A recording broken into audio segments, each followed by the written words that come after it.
My favorite. It's Judd's Hockey Show. It is Judd's Hockey Show on this Friday.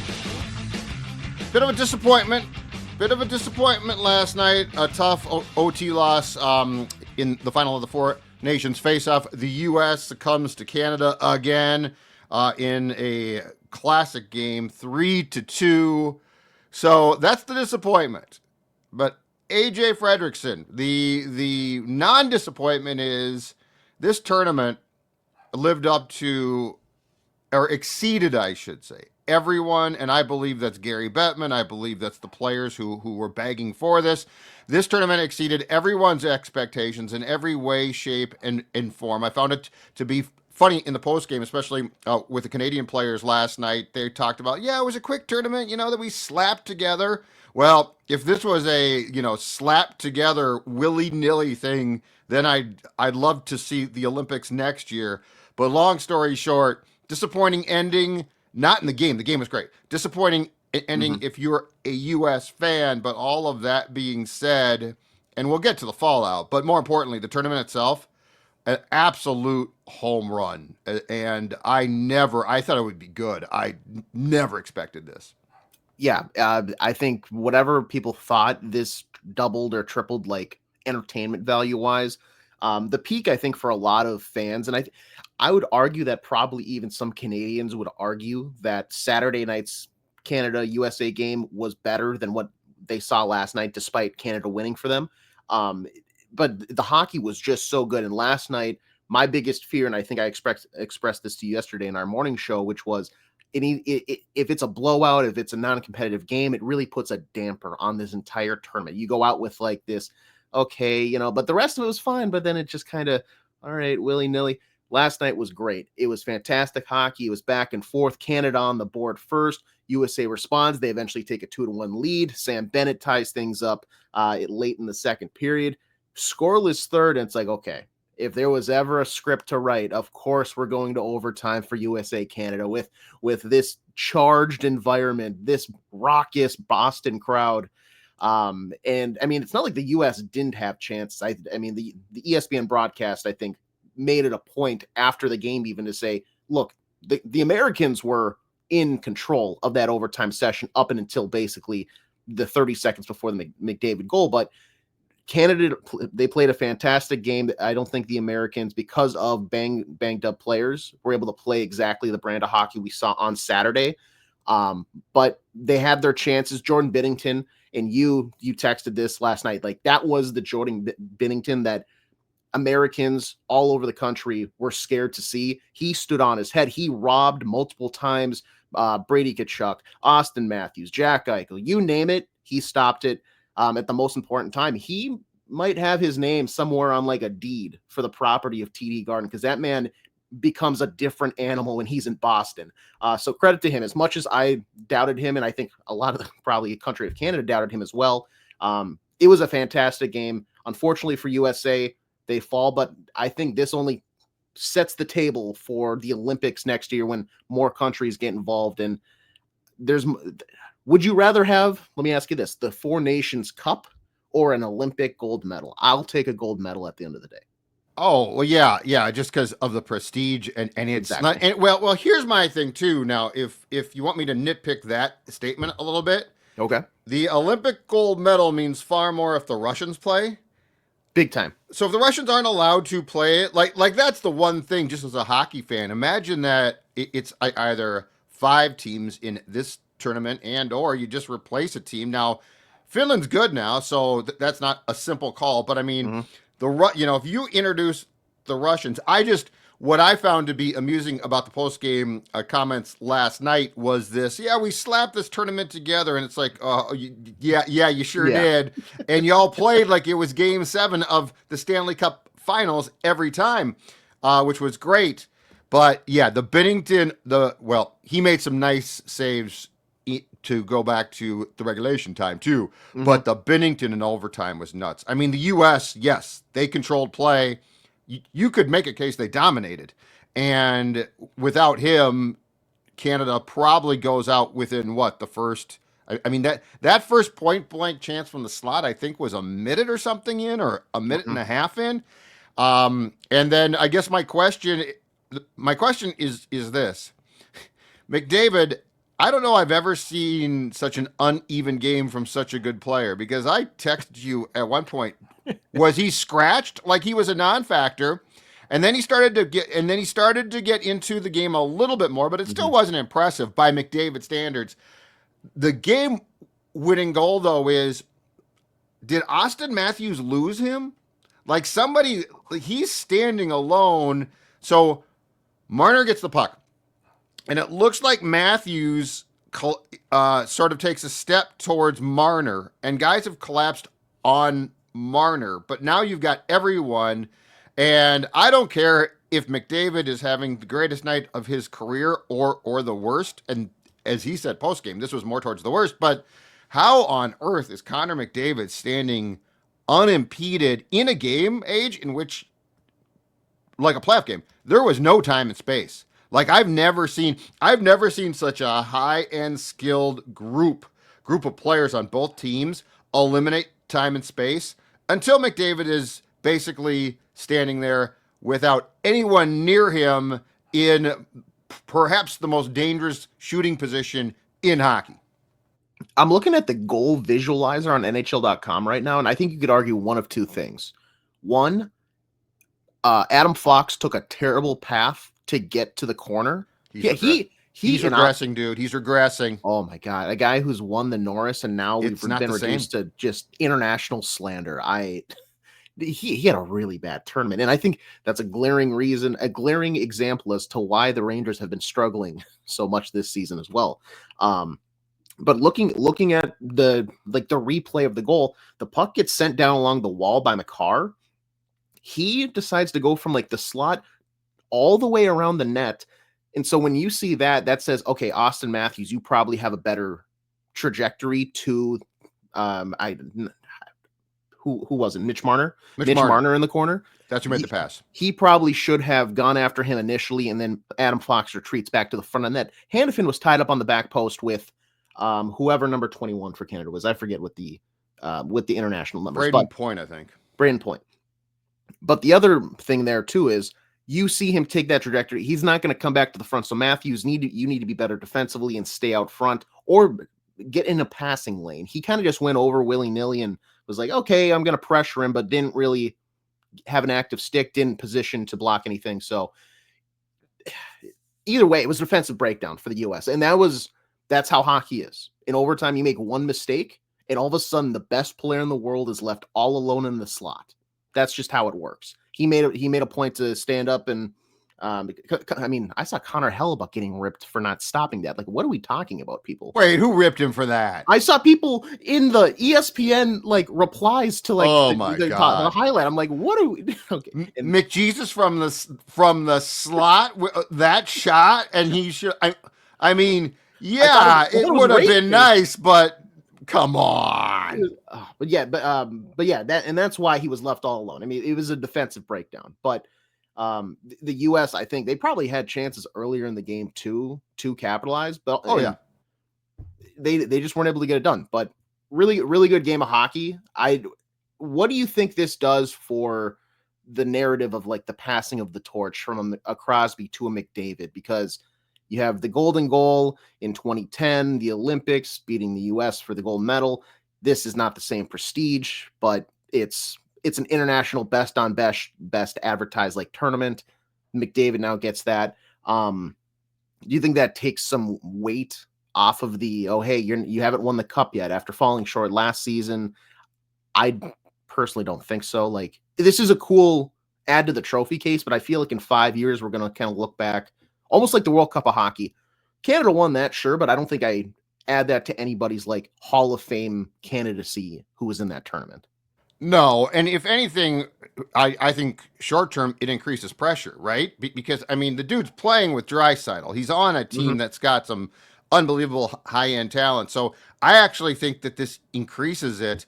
And I gotta admit, I was astounded at how he struggled to get himself into the game. And look, both teams did a marvelous job defensively. That's what I'm saying. For the amount of high-end talent to be stifled on both ends was impressive. But no, I think this. I don't think this does a thing to alleviate the pressure, and I would argue that this actually increases it because now the question is, okay, you won that, go win a cup, and his legacy will not be established until he does, and if he doesn't, it will definitely reflect heavily on his entire career. So yeah, and this was fantastic. This was great. And in a vacuum, I think part of what happened here too, Age, and we knew that this was not going to be like an all-star game. Like we knew, if you like hockey, you knew that this was going to be incredibly intense. But that being said, I think that the public thought that, and then they're like, oh my God, this is this is great. And there's the political climate with Canada right now, which is another discussion, which is incredible. But like, this was the perfect storm. And again, this is why Bettman and the boys have to be careful as well. Like in the World Cup of Hockey, so they're going to do an Olympics, which is I think the Olympics is a different thing. Like that's a bigger stage. That's because like people that don't give a damn about sports for some reason watch the Olympics, which is great for them. Good for you. I just don't get it. But like, if you expect the World Cup of Hockey, which is going to come back in 2028, to be, I don't know that's going to get this pop. Like everything came together perfectly. This was the first time. I mean, McDavid and Matthews and that whole group of players had been begging for this, begging for it. And if I'm not mistaken, the last time that they played a World Cup of Hockey was 2016. So there does have to be. Don't just assume that you're going to throw on the jerseys every time with the country and it's going to be a slam dunk. But I do think that this really, really did serve as a perfect entree if you are inclined to say, hey, I really enjoyed that. Now, I do warn you, as Sean McDonough was plugging the games on Saturday, which I didn't need to hear about 87 times, and I know that that's their job. But I do warn you that if you are new to JHS or you just became a hockey fan because of this, which you're going to see on Saturday, will not replicate what you saw the past week, first in Montreal and Boston. But here's another one for you. What did this do as far as what you're concerned about, in particular, Faber and Boldy? Because, Jacob Slavin of Carolina got a lot of love, and he deserved it. He had a phenomenal tournament. Now, he's always been this good. It's just that he plays for Carolina, and people don't know that. But, Fabes was out there with that guy all of the time. And he was on the ice an absolute ton. And Boldy got, partially because of guys being hurt too, he got promoted as well again last night and already was on a good tournament. So what does this do for you as far as impressions and I guess, in fairness, expectations for two guys who played a key role on the U.S. team and now will come back and play for the Wild? I would say, first off, I think the leadership aspect here, because you're playing with guys who you should be, in a sense, looking up to. They're both young. They're both fairly new to the league. And this is like the first instance that they've had of this level of intense hockey where there feels like there's a lot on the line. They have, not that they haven't had down the stretch, we're trying to make the playoffs type of thing. This clearly, I think, was different. This is a different atmosphere. For Faber, I honestly think I want to get out of the way. I think they both had really good tournaments. I think they both had a really good tournament. So Faber, just bring that level of consistency. But I think the other thing too is look at what Jacob Slavin was doing as your D partner, because frankly, I think he's going to have to take some sort of that role when he eventually gets paired up at some point, either this season or next, with a Zeev Buium, who I think, not that he's not defensively capable, but you're probably going to have to be the guy that lays down and blocks multiple shots a game, not just the occasional one, another one, just because you accidentally were in the right spot. Because not that Brock has to rely on that. He's fantastic with his stick, and we saw that in the overtime. Even the one shift where he wasn't paired up directly against McDavid is the one that they score on, of course.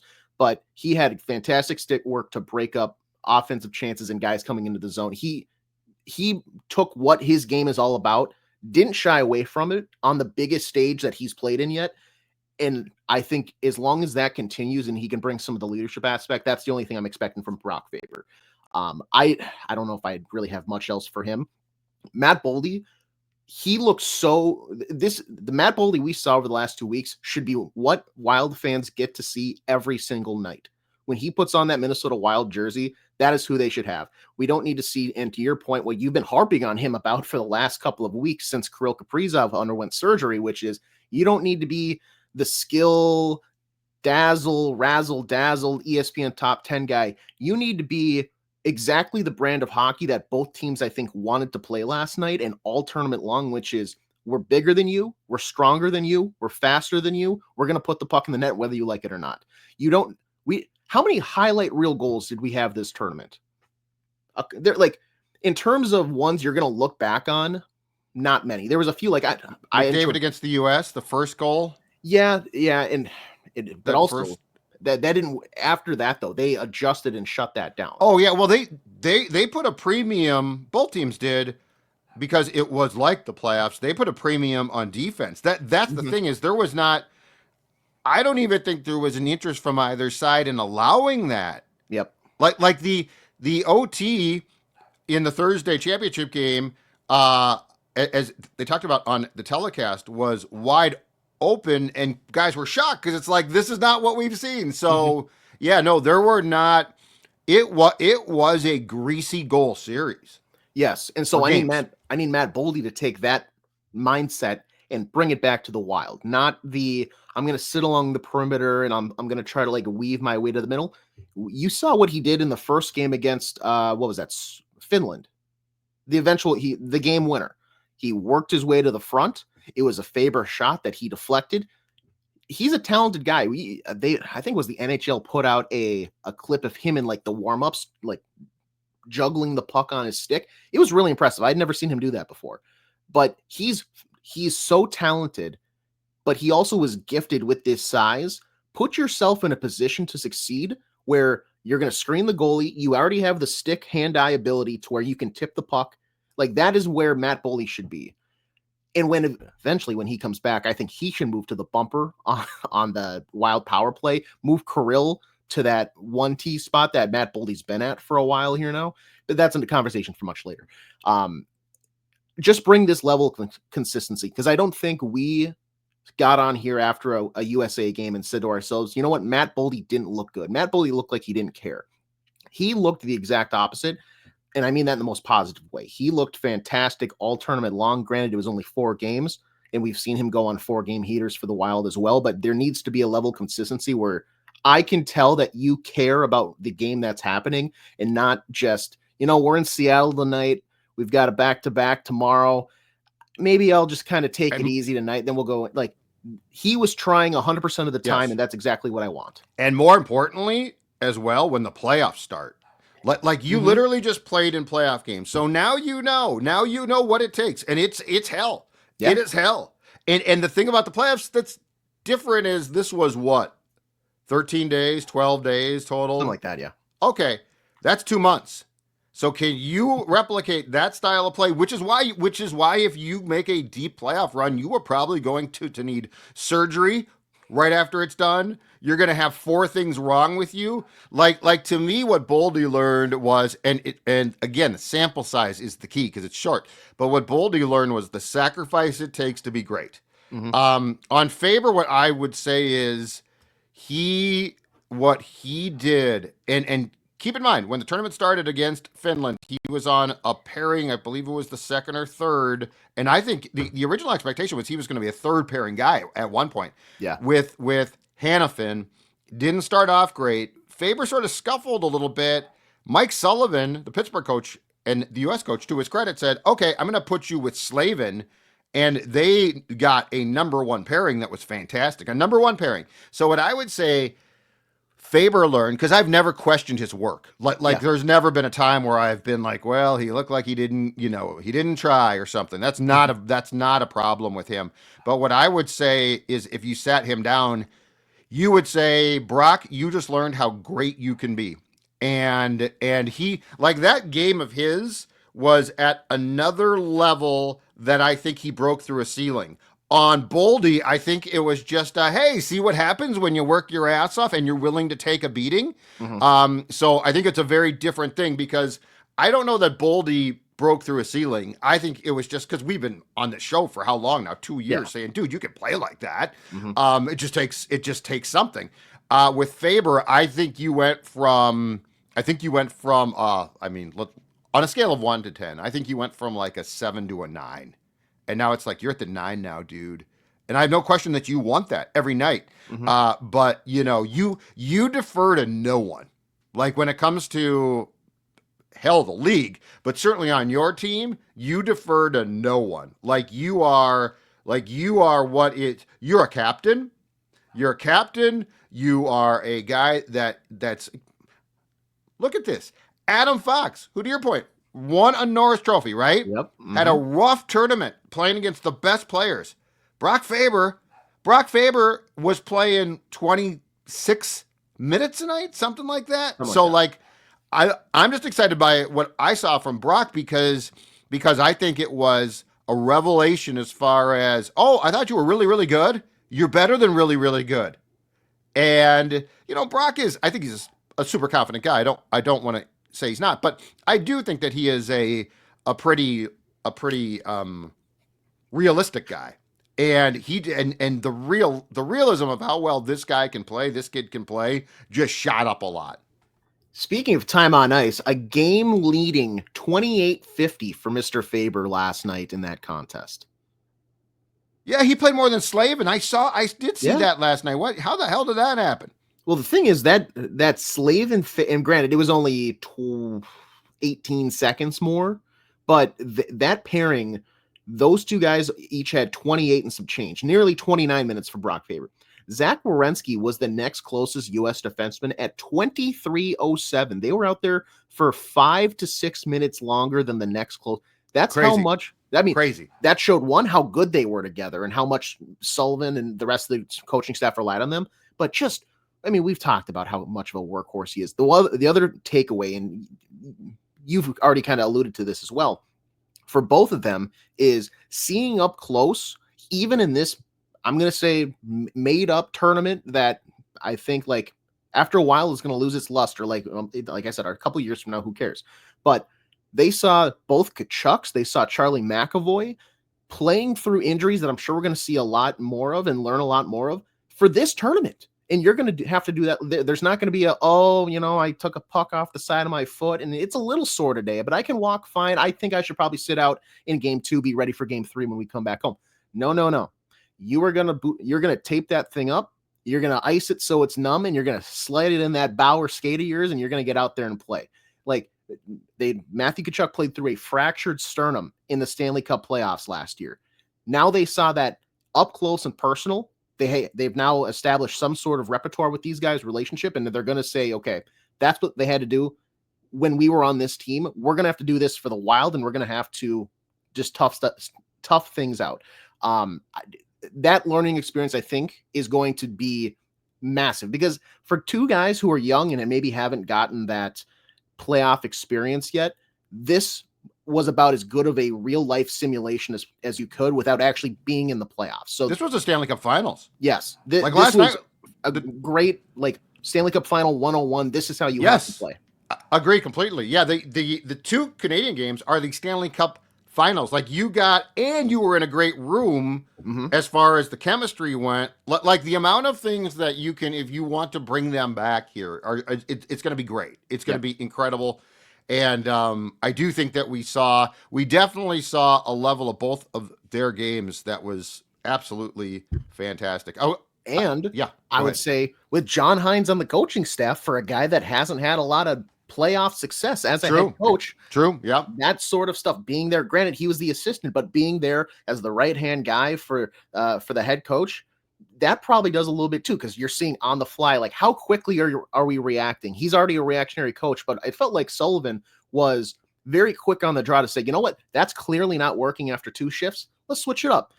He was juggling lines left and right. Now the talent was such that he like couldn't lose. Exactly. In some ways, it's like, who am I going to replace? It's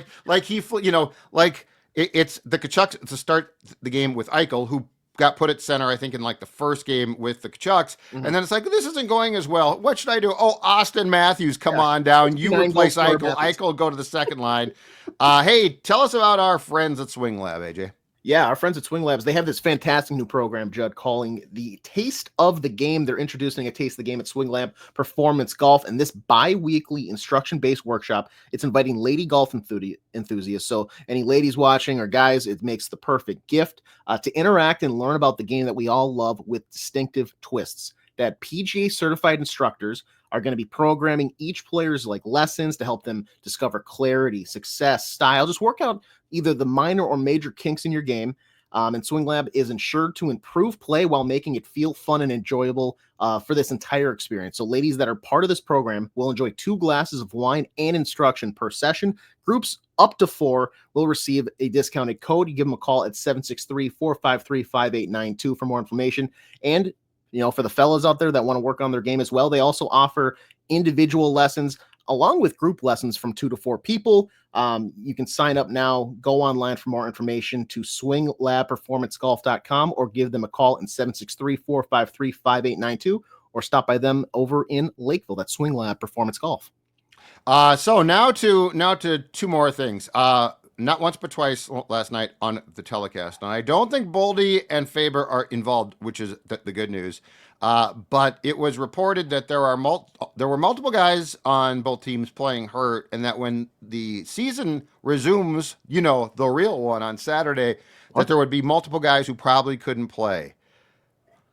Matt Tkachuk for sure, and Sean McDonough, God bless you, said it's a groin. So he said I believe it's a groin. But and then he didn't say it again. So I think someone might have got to him. But anyway, it makes perfect sense. Nixnay on the groin. Yeah, but it makes perfect sense because he tried to play. He looked fine as far as like physically, but a groin makes sense. Then Brady Tkachuk, we know, was playing hurt. My guess is because he plays for the Senators, who, by the way, without him are going to be in deep trouble. I think he's going to be out. McAvoy, they did allude to his season might be done, and they showed him reading the lineup before the game to his teammates last night, and his arm was in a sling. Who else?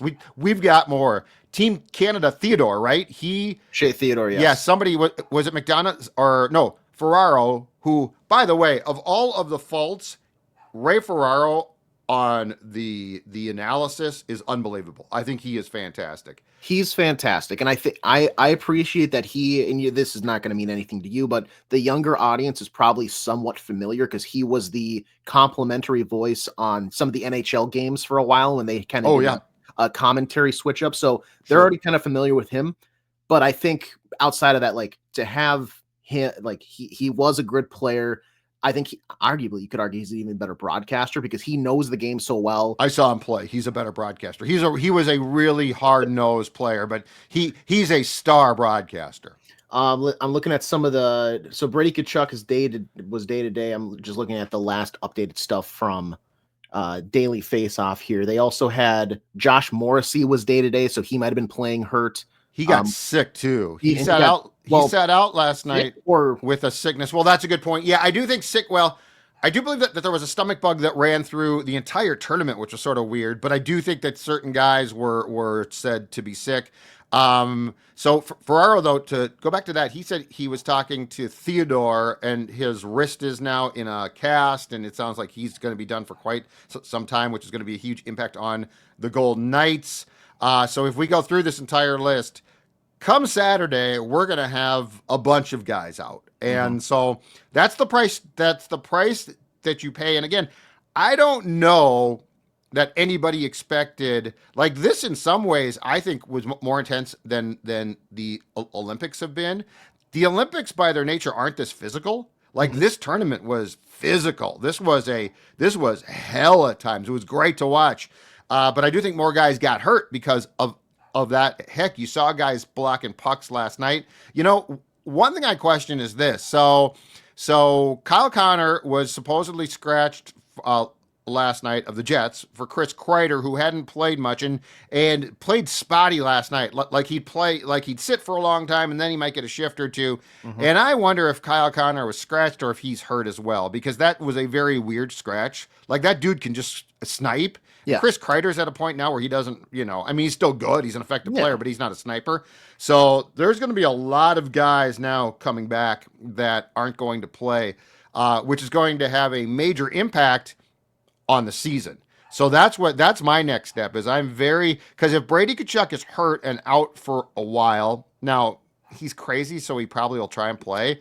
But like you take Brady Tkachuk off a Senators team, he's the captain, who is vying for its first playoff spot in forever, they're going to backslide. I don't see them possibly being as successful without him. So there's going to be a lot of questions here, Age, as far as, and some of this could benefit the Wild if guys are out. But there's going to be a lot of questions here about who's in, who's out. And I think the most important thing is how long are guys who are out going to be out? Yeah, because also, I mean, how many teams do you think now? And granted, it's a very small handful of players that are injured because of this tournament, but also every player at this tournament is a crucial part of each one of their lineups. So how many teams were thinking, okay, we might have to add a depth guy here, and all of a sudden, no, we got to add a blockbuster. We got to leverage our next first round pick and blah, blah, blah. GMs probably were pulling their hair out watching some of these games. Enjoyable, but also at the same time in the back of their mind, like, oh my God, now Theodore's gone. Like I'm trying to think LTIR, how does that work? Because we've done this with Mark Stone the past couple of years and, that type of stuff.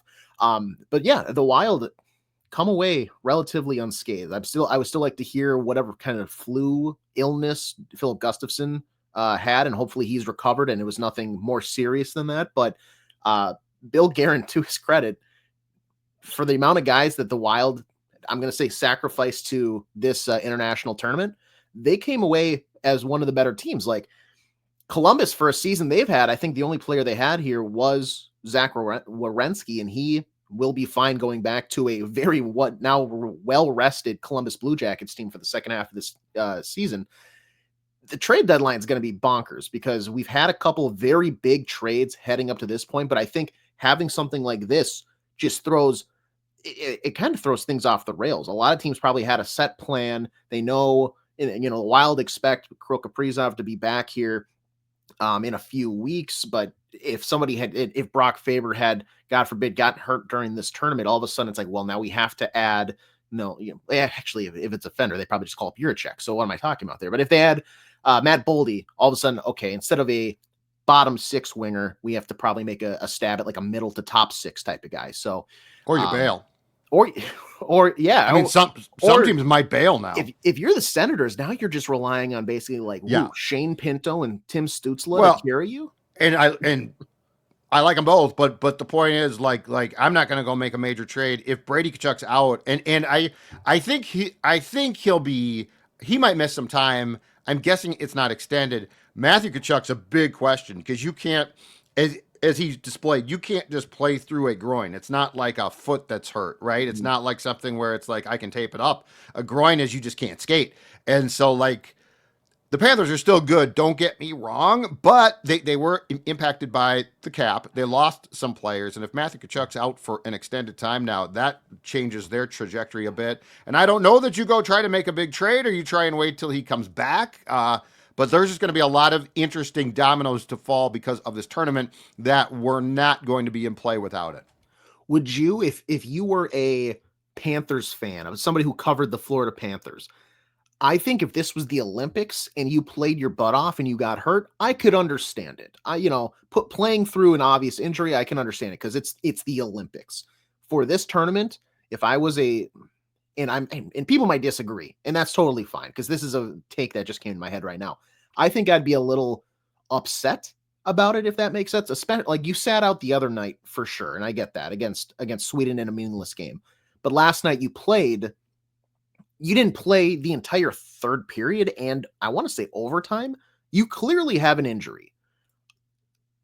I don't know if you're going to play that little in a game. One, why would you not sacrifice?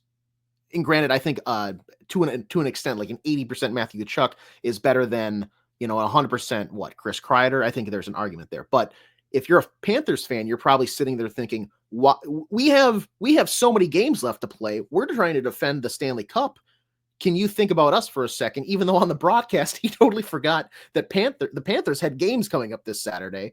I don't know how you're feeling about that but I would feel a little not betrayed is the right word, but just a little frustrated with how that. I would respect his competitiveness, but for something that is 2 weeks long, I think you have to keep the Panthers and your NHL team in mind a little more strongly than I think what the Kachucks both did this past 2 weeks. Well, it's a great point because part of the reason why the owners haven't been sending the players to the Olympic Games, which the players desperately want to go to, is because of exactly that. Mm-hmm. Like their point is, we pay you to compete for our teams in a season that's incredibly grueling and grinding, and then you get to the playoffs, and now you're going off to a tournament in which we know that you're going to basically add playoff rounds. Mm-hmm. Like, by the time the Stanley Cup's done, what do we always talk about? Oh, 4 rounds, it's an incredible grind. Well, now you've added that in some way, shape, or form.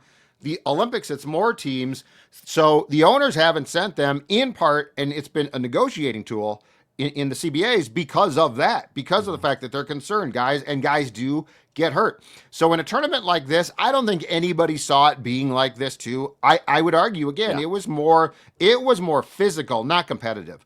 It was more physical than the Olympic Games because by their nature, the Olympic Games are great displays of hockey, but they aren't like that.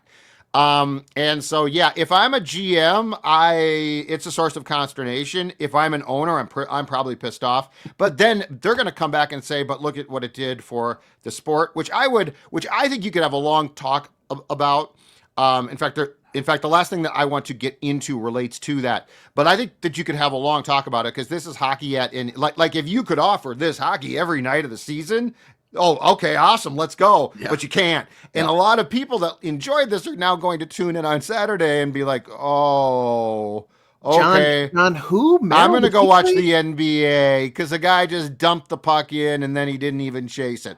But the ratings are going to be such, and this is another talking point too, is the World Cup of Hockey in 28, when is it played? Because the league's going to say this was a perfect storm because football is done. The All-Star game in the NBA, no one cares about. It's a perfect pocket of time. Guys are in ideal shape. And if I'm an owner, I'm going to say, well, that's great, but you are doing it with 20 some odd games left before my freaking playoffs. And again, I do not benefit from like my player being hurt. So there's a very interesting discussion to be had in all of that. And I do think it's going to be a discussion. Like, yes, I think they're all going to pat themselves on the back and say that was great. Our ratings were great. It was better than expected, blah, blah, blah. But you're going to get some who say, yeah, you know what? And I'm without my best player now for 2 months. So thank you very freaking much. So I do think that there is a dialogue there. And it's interesting, too, because it sounds like, and I think you talked about this with Jesse on Tuesday, part of the thing is the players are like, well, I don't want to interrupt my off season in September to do this. I want to play it in. So I think that is when the dust settles from the high of this whole thing, right? The euphoria of, oh, what did we do? It was fantastic. There's a definite discussion there. So the last thing I want to talk to you about, though, is this, okay? So okay. You were born in 90 what? 7. Okay, 97. So you were 1 year old when -1 when the fantastic World Cup of Hockey was played, and -17 in 1980 for the Miracle on Ice, okay? But I want to run something past you. I know that number one, Disney owns ABC, ESPN. I know that Miracle was a Disney film, okay? But let me just ask you this. In 1980, the political climate was charged then, not because of tariffs, but because the Russians were the big bad superpower. I mean, they were, it was probably the end of, but the Cold War was still on. Communism was alive and well, okay? And the Russians had essentially a pro team. Like, that was a professional team. They were in the army. Well, their army was playing hockey constantly and training constantly, and a bunch of U.S. kids from colleges beat them. It's the greatest story in all of sports, in my opinion, because it was beyond like anything that anyone thought possible, and it was at the end, I believe, of the Iran hostage crisis. Like there was just a lot of things, but that's not what I want to ask you about. I want to ask you about the tie-in with Miracle that was done throughout this thing. And here's where I object, and this is not old man yelling at clouds age. The tie-in that was done constantly, and look, Kurt Russell was great as Herb Brooks, okay? Yep. But the speech before the Russian game, which is literally I mean, everything Herbie said was true. We could play him 99 or we could play him X amount of times. They're going to win almost every single time. Blah, blah. All that's true. But that had nothing to do with this game. I would argue the U.S. should have won the tournament. I think they had the best team. So what are we trying? And the other thing I tweeted last night was, if you're going to do that, and Disney didn't allow it because, as I recall, Miracle, 0 curse words because it's a Disney film, or it certainly didn't have any F-bombs. The speech at some point, it was either before or during the game against Finland, which is the game that was the end of the tournament. At that time, I think it was a round robin type of format, so it wasn't as definitive now. But anyway, if the U.S. lost that game on that Sunday to Finland, they don't win the tournament, and that's the great. If you don't win this game, you're going to take it to your effing graves. And then Herb starts to walk away, and planned or not, it's the greatest 2 words of all time. He pivoted, turned around and said effing graves and walked out. That to me was this game. Like these guys will take this to their graves. But what are we doing trying to tie in a bunch of teenage kids or early 20s kids playing the Russians with a United States team that I would argue should have won? Like, folks, there's no comparison between those 2 games, and that's not to put last night down. Last night was great, but these were 2, and they kept talking about, and they were right, equal teams. Like, how stupid do you think we all are? On one hand, I get it because it's ESPN and they have the rights to use the movie. So if you have the rights to like Dream On by Arrow, yeah, you're probably going to play the song a billion times. Well, and that I don't mind. That's great. Pick the right like scenario. This tournament was leading in some sort of promo package. Like, okay, it's USA Hockey history. I get it. You're going to use a package to kind of get people fired up. For sure. That's fine. Ask players about the movie. That's fine. But the edited video that we saw in a pre-package of like Austin Matthews, Jack Eichel, Matthew Tkachuk, acting like they are college kids, Mike Eruzione. Listening to Kurt Russell. That's my favorite part. That's a movie. Judd, it was so frustrating. It bothered me the entire tournament. That was a David versus Goliath in 1980. Like nobody gave them a shot. They got beat. What? Like 9-0? 10-1. I think they got beat 10-1 in an exhibition game against the Russians at the Garden before that. Yeah. The U.S. is going to compete with hell. They beat them. They beat them on Saturday. Why are we acting like last night was some like uphill struggle for the United States? That's what I'm asking. Also, it's the Olympics. It's the Olympics. This was not the Olympics. There's a lot of stuff here that I just don't understand. But if this was so in 1980 though, if NHLers and now the Americans beating the Russians in the Olympics with their pro players at the time would have been an upset. But nothing. But they are, in my opinion, they are dumbing down the storyline. It's like. Mm-hmm. You're discrediting what those guys did. Yes, and those guys no one was a pro. Like that's the thing. Any NHL, like the Olympics now, when the NHLers play, it's great. It's great tournament, okay? But they're all professionals, which is fine. But yes, they are discrediting what this group of kids did by trying to act, like you said, like Jake Gensel, Austin Matthews, Connor Hellebuck, Matt Boldy, Brock Faber are like these kids who are climbing up. Group. They're trying to push the rock. They're Sisyphus. They're trying to push that rock up the hill. Like it discredits Herb Brooks. It discredits, and I'm not saying you can't reference it. You can Yeah. do packages on it. It's a great story. And young people, Miracle's a movie that there was a lot of license taken, but it was a great movie. It's great. Yeah. It's fantastic. But yeah, I just think it's so condescending to the actual storyline. It's like a war film, right? Like a war film. It's like, okay, this is an interesting film, but it's not an actual documentary of like World War II. It's a film. They took some liberties with how Yes, stuff happens. exactly. Yeah. It's discrediting those that played in that game and that tournament. What bothers me the most too is that it's not like they didn't have storyline angles for this tournament either. For God rest both their souls, I don't understand why the U.S. and broadcasters shifted away from the Johnny Gaudreau angle. I understand they had the jersey and Mike Ruzioni wore it out on the ice and all this stuff, but everything in my mind to drive emotion and drive like, we're winning this for the greater good type of thing. And that's real. Yeah, you're right. And that is so fresh in the hockey community's minds. Everything should have been in dedication for Gaudreau and his brother. There is no reason why you should have centered it around the 1980. Say reference it if you want to, like you said, yes, but there shouldn't be multiple video packages. There shouldn't be all this stuff. It should have been a dedication to we're winning this. And granted, I know they mentioned it. I'm not saying that they didn't. I will not ignore that. Right, but fact, that should have been the storyline. But it felt like it shifted. There was a clear like divide of, okay, that is what we're running with. And all of a sudden, like after Saturday, we're actually going to go for the national glory thing, not this member of the hockey community that tragically was killed. Like that should have been the sticking point for the entire tournament for Team USA, in my opinion.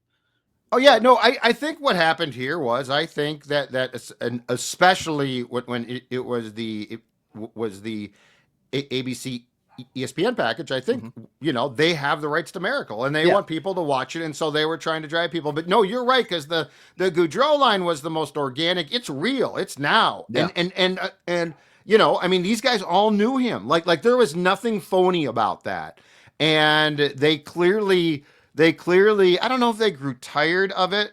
I thought it was really weird. It took till between periods. You could clearly hear, I think it was the second period, the crowd chanting Johnny Hockey. And Sean McDonough, I don't know if he didn't hear it or what, but it's like, dude, you can talk about this. Like he's plugging, and he does a nice job.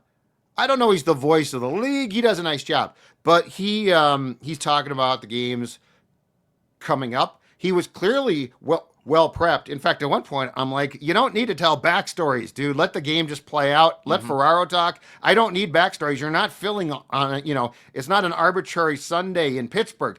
But at one point, I thought when they were chanting Johnny Hockey, the crowd is in unison. I thought that was awesome and emotional. And like if I had been producing the telecast, I would have told Sean, hey, lay out here for a while. Let the listeners hear this. This is real. But unfortunately, this is what happens when you tie Hollywood to sports channels. And to me, that was a much bigger complaint than any of the political thing, the Trump phone call. It is what it is, okay? Yeah. And I know politics are a hot button topic, and I get all that. But I mean, that was a storyline, and they told it, and I think that they probably should have told it. But to me, it's like, what storyline do you go with? And they went with and you're right, like when they showed that, Austin Matthews listening to Herb Brooks, Kurt Russell. Kurt Russell in Bad Pants talking about it. It's like, really? And I love your point. The Gaudreau thing was like, if you wanna hammer a storyline home to where we're like, okay, that's a lot. It's that storyline, and that was emotional. And I mean, guys were playing for him. There were guys, I think, who were clearly moved to tears at times. Yeah, and good for them. That's awesome. But I love your point. Yeah, and I'm sure if you asked them, they would say, like, yes, the whole tournament was still dedicated to the memory of those two. Oh yeah, the players. And I'm not going to discredit that. The point is the broadcasting side of things. I feel like the narrative that was around shifted away from that, which was I didn't like as much. And why are we promoting the games? I can picture what shot that now hockey fans don't get, what the Gaudreaus don't get, which is like a pan of the crowd, just the crowd noise chanting Johnny Hockey. Like that would have been an all-time moment for last night, and now we don't get it because we had to plug what Detroit Blackhawks on Saturday in the matinee on ESPN. And with the miracle stuff, it felt like Ralphie in a Christmas Story where he's got his decoder pen and it's like drink your old. It's a crummy commercial. It's all just they're advertising Disney Plus to everybody. That's all this is. They want you to go buy a subscription. Yes, that was also why that ruffled my feathers about. And the movie's awesome. So like I think we both think that. Like this is not hundreds of times. The movie is awesome. Mm-hmm. It's a movie. It's not necessarily what really happened, but it's so well done, and Kurt Russell's fantastic, and it is great. But yeah, you're exactly right. They turned it into a commercial, and that's the thing is they can never help themselves. American broadcasters, they can never help themselves, right? Yeah. Like it's literally the third period. You're on the edge of your seat. I stood up in front of my TV with like as close as I am to this camera, standing up, watching the game. And, it's like, don't forget, they're back in action on Saturday. And by the way, my last thing is they didn't even plug the Wild Red Wings game. Yeah. They completely ignored it. It's like 2:00 on Saturday. We got like the Penguins. It's like, don't you start the day with the Wild and Red Wings? They never plug the Wild game. So anyway, all right, man, great stuff. Back next week. I think we'll probably get back together for a JHS on Monday. Talk about what transpired in the game Saturday morning, actually, our time in Detroit, and then Jesse on Tuesday. Great tournament, great fun. Great moments are born of opportunity to get on this show, Age. I'll talk to you later. Bye.